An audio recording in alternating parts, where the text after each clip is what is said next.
La mulți ani. Cine să trăiască, cine să trăiască, la mulți ani. Hai să trăiască, hai să trăiască, la mulți.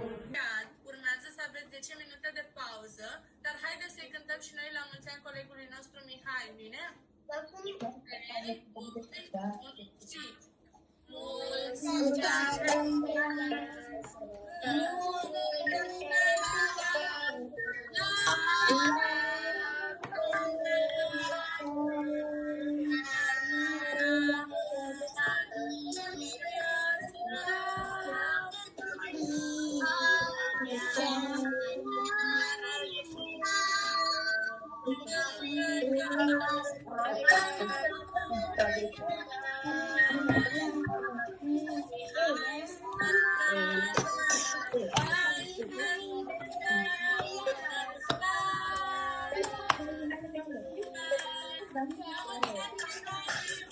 Mulțumesc! Dai problema că nu s-a auzit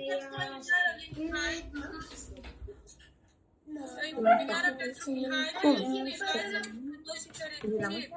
La mulți ani! Dar problema este că nu s-a auzit bine. Eu m-am auzit bine, sunt sigură că și Mihai s-a bucurat. Ok, copilari, 10 minute pauză. Ok.